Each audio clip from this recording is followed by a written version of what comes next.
ದೇವರ ಪರಿಶುದ್ಧ ನಾಮಕ್ಕೆ ಸ್ತೋತ್ರವಾಗಲಿ. ಈ ದಿನದ ದೇವರ ವಾಕ್ಯ ಯೆರೆಮೀಯ ಬರೆದ ಪ್ರವಾದನೆ ಗ್ರಂಥ 1ನೇ ಅಧ್ಯಾಯ 4-5 ವಾಕ್ಯಗಳು. ಯೆಹೋವನು ಈ ವಾಕ್ಯವನ್ನು ನನಗೆ ದಯಪಾಲಿಸಿದನು.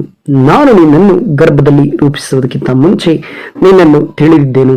ನೀನು ಉದರದಿಂದ ಬರುವುದಕ್ಕಿಂತ ಮೊದಲೇ ನಿನ್ನನ್ನು ಪ್ರತಿಷ್ಠಿಸಿದೆನು. ಜನಾಂಗಗಳಿಗೆ ಪ್ರವಾದಿಯನ್ನಾಗಿ ನಿನ್ನನ್ನು ನೇಮಿಸಿದ್ದೇನೆ. ಹೌದು ಪ್ರಿಯ ದೇವರ ಮಕ್ಕಳೇ, ಇವತ್ತಿನ ದೇವರ ವಾಕ್ಯದಲ್ಲಿ ನಾವು ಗಮನಿಸುತ್ತಿದ್ದೇವೆ. ಇಲ್ಲಿ ದೇವರ ವಾಕ್ಯವು ಸ್ಪಷ್ಟವಾಗಿ ಬರೆಯಲ್ಪಟ್ಟಿದೆ. ಯೆಹೋವನು ಈ ವಾಕ್ಯವನ್ನು ನನಗೆ ದಯಪಾಲಿಸಿದನು. ನಾನು ನಿನ್ನನ್ನು ಗರ್ಭದಲ್ಲಿ ರೂಪಿಸುವುದಕ್ಕಿಂತ ಮುಂಚೆ ನಿನ್ನನ್ನು ತಿಳಿದಿದ್ದೇನು. ನೀನು ಉದರದಿಂದ ಬರುವುದಕ್ಕಿಂತ ಮೊದಲೇ ನಿನ್ನನ್ನು ಪ್ರತಿಷ್ಠಿಸಿದನು. ಜನಾಂಗಗಳಿಗೆ ಪ್ರವಾದಿಯನ್ನಾಗಿ ನಿನ್ನನ್ನು ನೇಮಿಸಿದ್ದೇನೆ. ಪ್ರಿಯರೇ, ನಾವು ಇವತ್ತಿನ ಜೀವಿತದಲ್ಲಿ ಅನೇಕರು ಅಂದುಕೊಳ್ಳುತ್ತಾ ಇರಬಹುದು, ನಾನು ಹುಟ್ಟಲೇಬಾರದಾಗಿತ್ತು, ಯಾಕಾದರೂ ಹುಟ್ಟಿದ್ದೇನೆ, ನಾನು ಹುಟ್ಟಿರುವುದೇ ಒಂದು ವ್ಯರ್ಥ, ನನಗೆ ಅಂತ ಯಾರು ಇದ್ದಾರೆ, ನಾನು ಎಲ್ಲರಿಂದಲೂ ಕೈ ಬಿಡಲ್ಪಟ್ಟವಳು, ಎಲ್ಲರೂ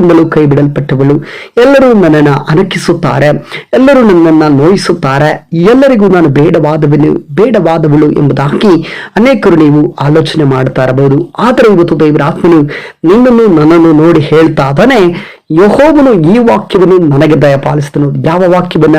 ದೇವರು ಈ ವಾಕ್ಯವನ್ನ ನಿನಗೆ ದಯಪಾಲಿಸ್ತಾ ಇದ್ದಾನೆ. ಈ ಒಂದು ಮಾತುಗಳನ್ನ ನಿನಗೋಸ್ಕರ ಹೇಳ್ತಾ ಇದ್ದಾನೆ. ಏನಂತ ಹೇಳಿ, ನಾನು ನಿನ್ನನ್ನು ಗರ್ಭದಲ್ಲಿ ರೂಪಿಸುವುದಕ್ಕಿಂತ ಮುಂಚೆ ನಿನ್ನನ್ನು ತಿಳಿದಿದ್ದೆನು. ಗರ್ಭದಲ್ಲಿ ರೂಪಿಸುವುದಕ್ಕಿಂತ ಮುಂಚೆ ಪ್ರಿಯ ದೇವರ ಮಕ್ಕಳೇ, ಗಮನಿಸುವುದಾದ್ರೆ ಒಂದು ಗರ್ಭವು ರೂಪುಗೊಳ್ಳಬೇಕಾದ್ರೆ ಅದು ಸುಮಾರು ದಿನಗಳು ಬೇಕಾಗುತ್ತದೆ.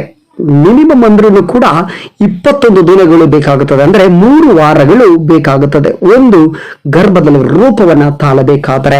ಆ ಗರ್ಭದಲ್ಲಿ ರೂಪಿಸುವುದಕ್ಕಿಂತ ಮುಂಚಿತವಾಗಿ ಎಂಬುದಾಗಿ ನಾವು ನೋಡ್ತಾ ಇದ್ರೆ, ಅಂದ್ರೆ ಇನ್ನು ಗರ್ಭದಲ್ಲಿ ರೂಪನೇ ಗೊಳ್ಳಲಿಲ್ಲ, ಕೇವಲ ಪಿಂಡವಾಗಿರುವಾಗಲೇ ದೇವರು ನನ್ನನ್ನು ನೋಡಿದ್ದಾನೆ.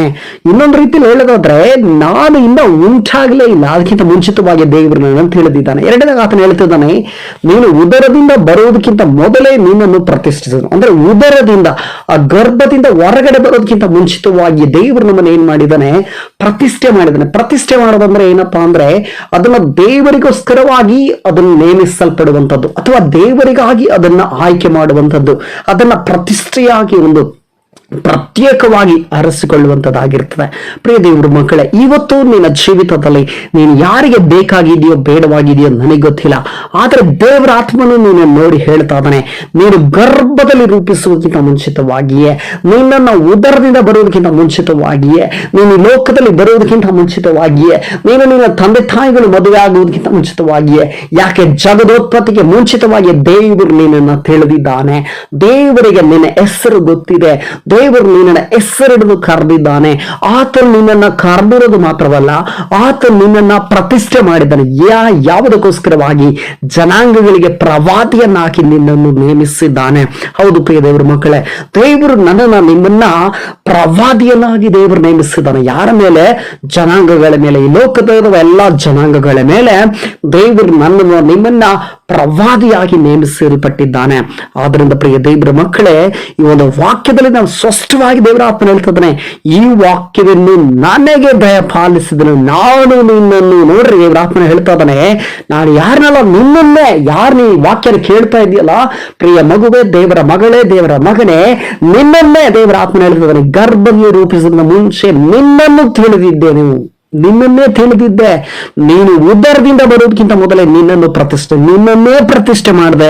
ಜನಾಂಗಗಳಿಗೆ ಪ್ರವಾದಿಯನ್ನಾಗಿ ನಿನ್ನನ್ನೇ ನೇಮಿಸಿದ್ದೀನಿ ಎಂಬುದಾಗಿ ದೇವರಾತ್ಮನ ಇವತ್ತಿನ ವಾಕ್ಯದಲ್ಲಿ ಸ್ಪಷ್ಟವಾಗಿ ನೇರವಾಗಿ ನಿಮ್ಮೊಟ್ಟಿಗೆ ಪ್ರವಾದನವಾಗಿ ಒಂದು ವಾಕ್ಯವನ್ನು ಹೇಳ್ತಾ ಇದ್ದಾನೆ. ಪ್ರಿಯರೇ, ಒಂದು ವಾಕ್ಯದ ಪ್ರಕಾರವೇ ನಿಮ್ಮ ಜೀವಿತದಲ್ಲಿ ಒಂದು ವೇಳೆ ಯಾವುದು ಬೇಡವಾಗಿ ಎಲ್ಲವನ್ನ ಕಳೆದುಕೊಂಡು ಒಂದು ವೇಳೆ ಯಾವುದು ಬೇಡ ಸ್ವಾಮಿ, ಸತ್ತೋದ್ರೆ ಸಾಕು ಎಂಬುದಾಗಿ ನೀನು ಆಲೋಚನೆ ಮಾಡ್ತಾ ಇದೀಯಾ, ಅದೆಲ್ಲ ಆಲೋಚನೆಗಳು ಬೇಡ.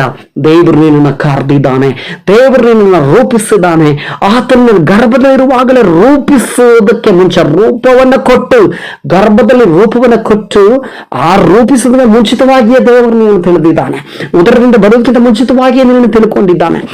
ಆತನು ನನ್ನನ್ನ ಜನಾಂಗಗಳಿಗೆ ಪ್ರವಾದಿಯನ್ನಾಗಿ ನೇಮಿಸಿದ್ದಾನೆ. ಪ್ರಿಯರೇ, ಇದೇ ಅಧ್ಯಾಯದಲ್ಲಿ 9ನೇ ವಾಕ್ಯ 10ನೇ ವಾಕ್ಯವನ್ನು ನಾವು ಗಮನಿಸುವುದಾದ್ರೆ, ಆಗ ಯೆಹೋವನು ಕೈ ಚಾಚಿ ನನ್ನ ಬಾಯನ್ನು ಮುಟ್ಟಿ, ಇಗೋ ನಿನ್ನ ಬಾಯಲ್ಲಿ ನನ್ನ ಮಾತುಗಳನ್ನು ಇಟ್ಟಿದ್ದೇನೆ, ಕಿತ್ತು ಹಾಕುವುದು, ಕೆಡುವುದು, ನಾಶಪಡಿಸುವುದು, ಹಾಳು ಮಾಡುವುದು, ಕಟ್ಟುವುದು, ನೆಡುವುದು, ಈ ಕಾರ್ಯಗಳನ್ನು ಮಾಡುವುದಕ್ಕೋಸ್ಕರ ಜನಾಂಗಗಳ ಮೇಲೂ ರಾಜ್ಯಗಳ ಮೇಲೂ ನಿನ್ನನ್ನು ಈ ದಿನ ನೇಮಿಸಿದ್ದೇನೆ ಎಂಬುದಾಗಿ ದೇವರ ಆತ್ಮ ಹೇಳುತ್ತೆ. ನೋಡ್ರಿ, ಅಲ್ಲಿ 5ನೇ ವಾಕ್ಯದಲ್ಲೂ ನೇಮಿಸಿದ್ದೇನೆ ಅಂತ ಹೇಳಿದ್ರು, 9ನೇ ವಾಕ್ಯದಲ್ಲೂ ಕೂಡ ದೇವರು ನಮ್ಮನ್ನು ಯಾವುದಕ್ಕಾಗಿ ನೇಮಿಸಿದ್ದಾನೆ ಎಂಬುದಾಗಿ ಕಿತ್ತಾಕುವುದಕ್ಕೆ, ಕೆಡುವುದಕ್ಕೆ, ನಾಶಪಡಿಸುವುದಕ್ಕೆ, ಹಾಳು ಮಾಡುವುದಕ್ಕೆ, ಕಟ್ಟುವುದಕ್ಕೆ, ನೆಡುವುದಕ್ಕೆ, ಈ ಅನೇಕ ಕಾರ್ಯಗಳನ್ನ ಮಾಡುವುದಕ್ಕಾಗಿ ನನ್ನನ್ನು ನಿಮ್ಮನ್ನ ದೇವರು ಜನಾಂಗಗಳ ಮೇಲೆಯೂ ರಾಜ್ಯಗಳ ಮೇಲೆಯೂ ದೇವರು ನಮ್ಮನ್ನ ನೇಮಿಸಿದ್ದಾನೆ ಪ್ರಿಯರೇ, ಪ್ರವಾದಿಯನ್ನಾಗಿ ನೇಮಿಸಿದ್ದಾನೆ.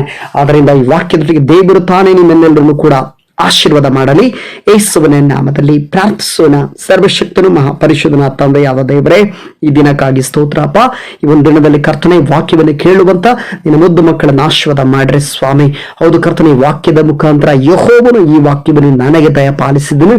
ನಾನು ನಿನ್ನನ್ನು ಗರ್ಭದಲ್ಲಿ ರೂಪಿಸುವುದಕ್ಕಿಂತ ಮುಂಚೆ ನಿನ್ನನ್ನು ತಿಳಿದಿದ್ದೇನು, ನೀನು ಉದರದಿಂದ ಬರುವುದಕ್ಕಿಂತ ಮೊದಲೇ ನಿನ್ನನ್ನು ಪ್ರತಿಷ್ಠಿಸಿದನು, ಜನಾಂಗಗಳಿಗೆ ಪ್ರವಾದಿಯನ್ನಾಗಿ ನಿನ್ನನ್ನು ನೇಮಿಸಿದ್ದೇನೆ ಎಂಬುದಾಗಿ ಸ್ವಾಮಿ ವಾಕ್ಯಗಳ ಮುಖಾಂತರ ನಮ್ಮೊಟ್ಟಿಗೆ ಮಾತನಾಡಿದ ದೈವಿಕ ಕೃಪೆಗಾಗಿ ನಿನಗೆ ಸ್ತೋತ್ರಪ್ಪ.